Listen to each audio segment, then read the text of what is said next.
ഇന്നത്തെ ഞങ്ങളുടെ യാത്ര ഭൂട്ടാനിലെ ഏക അന്താരാഷ്ട്ര വിമാനത്താവളമായ പാരോ ഇൻ്റർനാഷണൽ എയർപോർട്ട് കാണാനാണ്.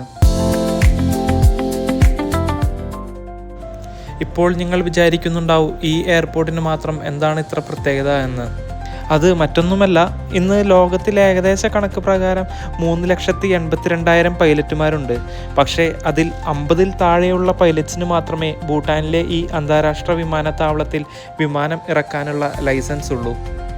അതുകൊണ്ട് തന്നെ 2 വിമാന കമ്പനികൾ മാത്രമാണ് ഈ എയർപോർട്ടിൽ നിന്ന് സർവീസ് നടത്തുന്നത്. ഡ്രൂക്ക് എയറും ഭൂട്ടാൻ എയർലൈൻസും.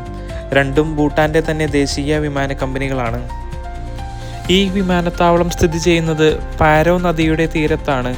ഏകദേശം 7000 അടിക്ക് മുകളിൽ സ്ഥിതി ചെയ്യുന്ന ഈ വിമാനത്താവളത്തിലെ റൺവേക്ക് 2.25 കിലോമീറ്റർ മാത്രമാണ് ഇതിൻ്റെ ദൂരം.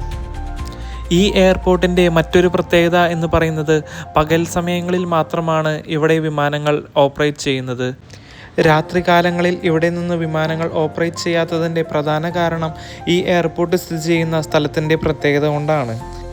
കാരണം ഈ എയർപോർട്ടിന് ചുറ്റും കൂറ്റൻ പർവ്വതനിരകൾ സ്ഥിതി ചെയ്യുന്നുണ്ട്.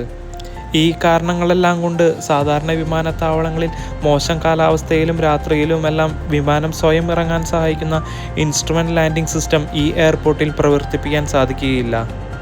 അതുകൊണ്ട് തന്നെ ഈ വിമാനത്താവളത്തിൽ വിമാനമിറക്കുന്ന പൈലറ്റുമാർ സ്വന്തം കണ്ണുകൊണ്ട് റൺവേയും ചുറ്റുമുള്ള മലനിരകളും കൃത്യമായി കണ്ട് മനസ്സിലാക്കി മാത്രമേ വിമാനം നിയന്ത്രിച്ച് ഈ എയർപോർട്ടിൽ വിമാനം ഇറക്കാൻ സാധിക്കുകയുള്ളൂ. വിമാനം ഉയർന്ന് ഒരു നിശ്ചിത ദൂരത്തിനുള്ളിൽ 45 ഡിഗ്രി ചെരിഞ്ഞ് പർവ്വതങ്ങൾക്ക് ഇടയിൽ കൂടെ വേണം പോകാൻ. നല്ല മഴയും മൂടൽമഞ്ഞും കാരണം ആ കാഴ്ച ഞങ്ങൾക്ക് വ്യക്തമായില്ല.